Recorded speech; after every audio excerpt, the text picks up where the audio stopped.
It's your boy Big Ligiee. I'm hanging out with Rob at Front Row Live. Don't say I didn't warn you. Trap.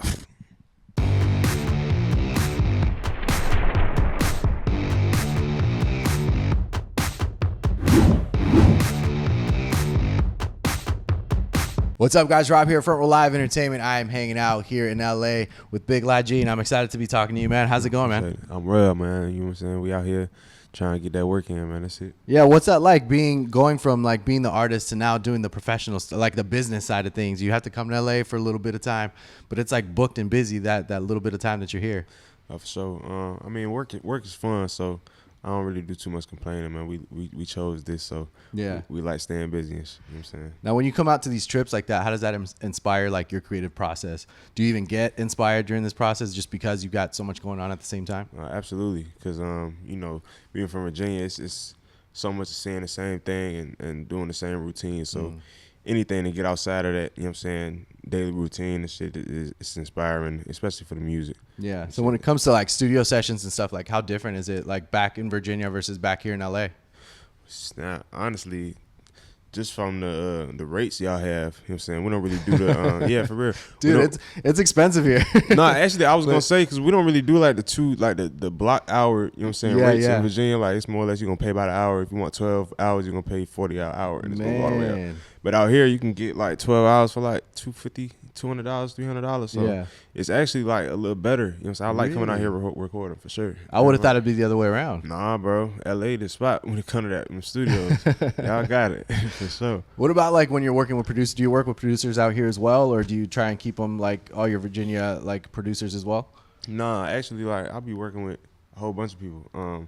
My man Seven Michael, he actually just moved back out Virginia, but he was staying out here for a while. So last time I came out here, we was locked in for like a couple of days and shit like that. He got some credits on there too. Yeah. So yeah, I'd definitely be working with producers though, for sure.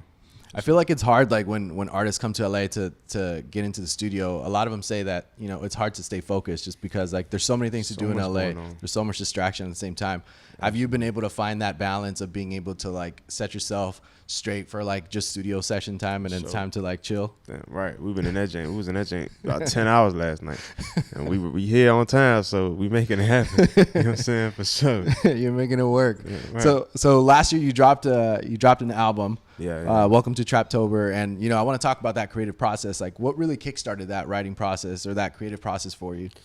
Honestly, bro, like I had just gotten a bag, you feel me, with the music and like just the aesthetic. I kind of had like a I don't know, like a revelation, and I was just like, you know, we just got to make this a little more, you know, creative and kind of bring out the character side of it. You know what I'm saying? So we just went with this aesthetic and kind of changed it up a little bit, and that's just what we went with for real. Creative process, I would say, really, I don't know. It really want no real deep meaning behind it. It was just Traptober is something that I started when I was like 15, because my birthday's in October, and you know, trap's my thing. So I would just take the two, Traptober. So I started that when I was like 16, but like this year I'm like, man, we might as well just do it big and, you know what I'm saying, throw the little birthday party, but we'll also do the soundtrack with it. So that's really what it was supposed to be. It was like a soundtrack for, you feel me, just the birthday bash, a big party and all that stuff, and it just ended up being the whole album for real. Yeah, type shit. The fact that you started so young, 15 years old in the game, like, and you know, getting traction too, like, how did that really impact your creative process, like moving forward? Like, I feel like you grew up quick. In the industry, at least, like, do you feel like it was like a drastic change of like you 15 to now, like the creative process, the way that you write, the way that you create, the way that you record, or do you feel like it's still like a kind of slow kind of progression for you? Yeah, I feel like it's still a slow progression, because I feel like every song I make be better than the last. Like even now, but even looking all the way back then when I was 15, even before that, because I was still doing music. Like my granddad had a reggae band, so I used to actually play, like perform with him when I was like 10, you know what I'm saying? So like just being in front of like the crowd, in the front of the cameras, that really wasn't new. But as far as me doing it myself and just learning the music and learning my sound, it definitely took some time. It took some years for me to I'd say, not, I won't even say perfect it, because I don't even believe that nothing can be perfect, but just to you know, get it to where, okay, I'm comfortable with allowing other people to hear it, you know what I'm saying, and share it with the world. So yeah, I definitely think it's a steady progression still to this day, for sure. Now you find that sound that you feel is your sound. How did that impact the recording process when it comes to vocals, when it comes to like writing your verses? Do you write your verses on the spot? Like, do you sit down before and work on them? Like, what is that process and how did that really impact it? Yeah, so I'm actually the type of artist that I just go in and I play the beat and we turn the mic on and I'm gonna just go, and you know what I'm saying, whatever come to my head, that's what's gonna go. And I've been doing that. I've been doing it that way for a couple years, and I just feel like you kind of get more of a feeling in the music, and cause I don't know, I feel like music is really about the feeling that you get from it, and like even when you're making it, you know what I'm saying, and how it makes you feel. So that's a big part of like the creative process for me, is like how I'm feeling, you know what I'm saying, and whatever I'm feeling maybe that day or that week, like it's definitely gonna show in whatever record, and the beat, you know what I'm saying. I try to match up the vibes with the beat and with the topics and stuff like that. But you know what I'm saying, I definitely say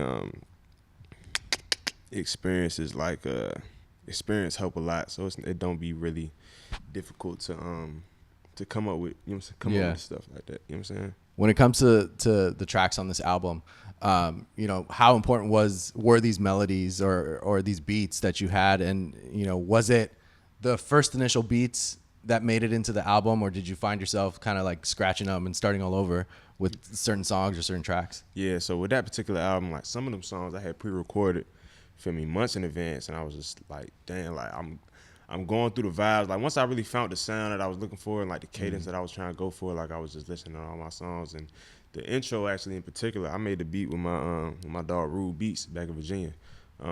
And like that particular one, that was really what shaped like the whole rest of the, you know what I'm saying, like sonically the rest of the project, you know what I'm saying. I started from that one right there, Motivated, and then I went down the list and I just kind of matched up the vibes and to see, you know what I'm saying, what kind of flowed the best, you feel what I'm saying. Yeah. But definitely Motivated was the Kickstarter. That's the one that kind of like, okay, this kind of what we going with. It kind of got that like that eerie kind of vibe, but it's still like party turn up. You can still, you know what I'm saying, rock out to it. Yeah.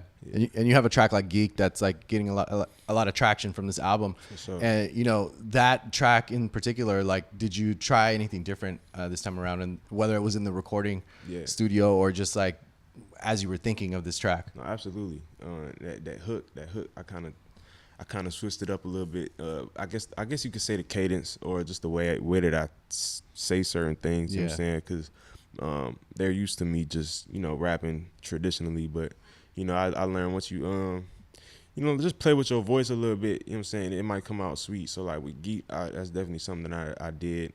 I don't want to know. I don't really know if it was knowingly or unknowingly until after I did it. You know what I'm saying? I'm like, damn, okay. Just in the moment. Yeah, you know what I'm saying? And I've just read the room kind of, and I'm like, all right, yeah, that's it right there. So, yeah, it's definitely songs like that where you just got to experiment, and, you know, the room going to tell you. You know what I'm saying? Yeah. How important is the cadence to you? Like, how does that really impact the way that you're gonna find those pockets, but also just like the delivery of your lyrics?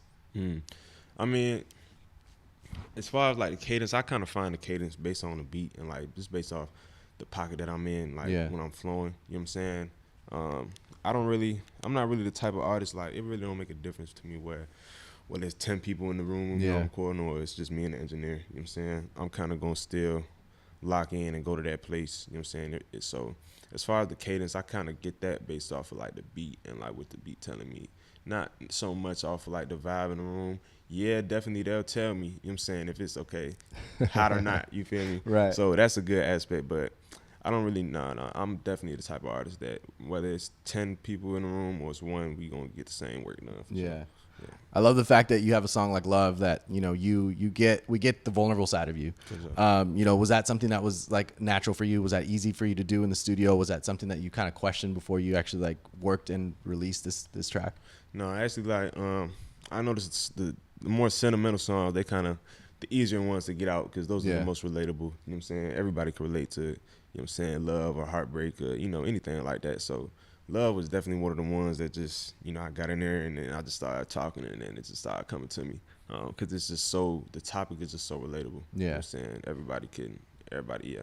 That's something for everybody, for sure. Was that one of those tracks that it was like a one and done situation? Like you didn't want to go back to those verses? You didn't want to go back to those vocals? I definitely did want to put a second verse on it, Jay. I definitely did, but I was thinking, I'm like, man, we just gonna keep it like that because I want people to replay it. Their replay value is a big thing for me as well. That's why, a lot of my songs be short. You know what I'm saying? I'm gonna give y'all that little, you know what I'm saying? Yeah. So it's a method to that, man. That's for sure. I love that you're focused on this album. Like, it's just you. There's no additional features. There's no additional artists. Like, how important was that to you to have just you on this body of work? Honestly, I'm gonna keep it a whole 100,000 with you. It really wasn't supposed to just be me. I was actually thinking about putting some features on there, but just the way that it was rolling, and I already had my preset drop date that I wanted to get it done. So like, if I was to put like once I decided like, okay, maybe I could put some features on there, it was like a little too late to even be thinking about that. But I'm glad that I didn't though, because most of my projects are solo projects. Like now that I went back and watched my catalog, I'm like, damn, okay, most of these albums is just solo albums, and I'm cool with that. You know what I'm saying? For the most part, like features are definitely something I want to get back into this year. You know what I'm saying? But not I don't know, maybe lesser albums and more singles. Yeah, you feel me, doing features. I think that makes more sense. Yeah, in my opinion. Yeah. So, but what track would you say like really challenged you on this album? Challenged me. Let me think. Damn. Maybe I don't know. Maybe Sip. For some reason, I want to say Sip. I can't really think of no other ones. For some reason, I want to say Sip. Maybe because I don't know. I feel like I maybe recorded that one twice or something. I don't know. But I want to say Sip. I want to say Sip. Yeah. Now with this, this body of work has had some life of its own. Like we're getting ready to drop new music. Yeah. So how different is the music that you're about to drop? Is it like a drastic change? Do you feel like it's like a nice evolution of who you are as an artist? Yeah, I think it's gonna be a good evolution. I think I kind of like I tested the waters with working on Traptober a little bit. You know what I'm saying? And the response that I'm getting, I like it. So but we ain't switching it up too crazy now. Yeah, we ain't switching it up too crazy. But it's definitely gonna be a good change, and I feel like my fans and my audience gonna move with me. You know what I'm saying? As time progresses and the music progresses, for sure. You've got a good like vocal, like a singing voice, and you kind of like sprinkle it throughout this album. Yeah. Is that something that you want to try and like focus more on in your music, or do you want to stick more onto the rap verses? No, I think the melodies is definitely something that elevates me as an artist a little bit, because I can I got a little bit more to play with when you're doing the singing thing. So I definitely think y'all gonna see more of that, and we gonna try to do more of that for sure. Dope, man. Well, you're in LA right now for this weekend. What's next? What can fans look forward to? Man, listen, new music. Don't say I didn't warn you. That's it. It's going crazy. Y'all tap in on the iHeartRadio interview on Saturday. We did the Twitch stream, 12-hour Twitch stream last night.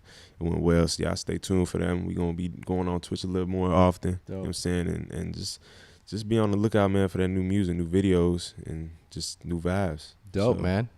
Well, I guess to close us off, like during the process of this record, welcome to Traptober. Yeah. What did you learn about yourself as an artist? Whether it was as a performer, as a vocalist, as a writer, like what did this experience teach you about yourself? That's a good one, bro. I guess I'd say like just trying to put the project together. Itself, I tried to this time I tried to just do it more or less like in-house. Like I knew what I wanted, and like I knew how I wanted it done, so I just tried to make sure that like I don't know, I think I challenged myself this time just to try to like do as much as I could, you know what I'm saying? And I feel like it taught me that everybody, like, your dream is your dream, and everybody ain't gonna see your dream how you dream. You know what I'm saying? So it's really up to you to believe in your shit, like 150%. You know what I'm saying? Because like when it's people on your team and you feel like they not like really giving you 100%, it's gonna bring you down. You know what I'm saying? And you can't let that happen. And it's like it really take a strong mind and a strong will to persevere through. You know what I'm saying? You doing something and like you seeing your peers and stuff like that, like act like, you know what I'm saying? Like it ain't happening. So that's definitely something that I learned. Like, all right, bro, like this is your dream. This is something that you work towards. You feel what I'm saying? So like you can't expect nobody else to believe in your dream how you believe it.